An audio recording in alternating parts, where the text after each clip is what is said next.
1000 बार राधा राधा राधा राधा राधा राधा राधा, समझ रहे हो? और 100 बार और 1 बार, इतना अंतर है।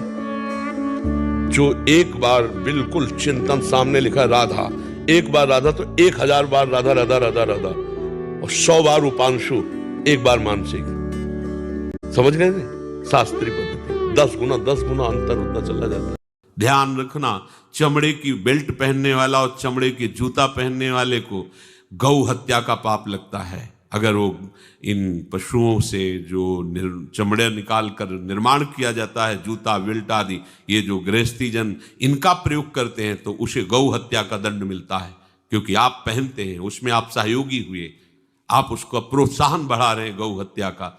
ये अब वही सब पहने, वही सोच में कपड़े पहने हैं, वही भोजन में कपड़े पहने हैं, साधना होगी, पवित्रता ही नहीं जानते हैं।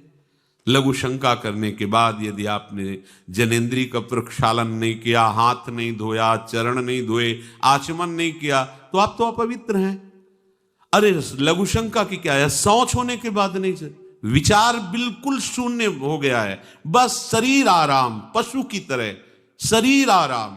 क्या शरीर?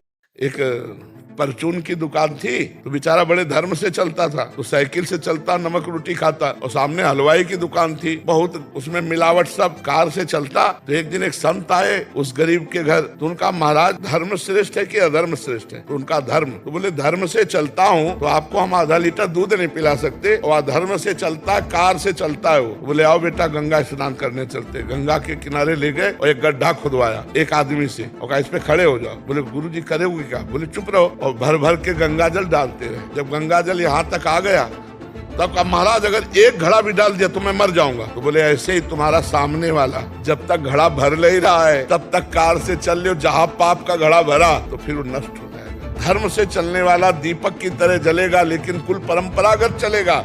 अधर्म वाला एकदम उठेगा और फ्यूज हो जाएगा, नष्ट हो जाएगा। करो, हम अपने में स्थापित करिए, अपने में स्थापित चल रहा ना सनातन। हम सनातन के ठेकेदार बनने के योग्य नहीं है। हम खुद को सनातन धर्म में पहले स्थित करें। सत्य, तपस्या, सोच, तितिक्षा, पवित्रता, जगत मंगल, नाम जप निरंतर, भगवत चिंतन, सब में भगवत भावना। क्या है सनातन का एक लक्षण हमारे अंदर आ जाए, पूरा सनातन आ जाए। मन में कुछ और, वचन में कुछ और, आचरण में कुछ और, ऐसे हमारे सनातन धर्म का मंगल नहीं। हमारे मन में जो चल रहा है वही वचन में हो, तुम्हारे आचरण में वही हो। सनातन हरि है, सनातन वेद है, सनातन वायु है, सनातन आकाश है, सनातन पृथ्वी है।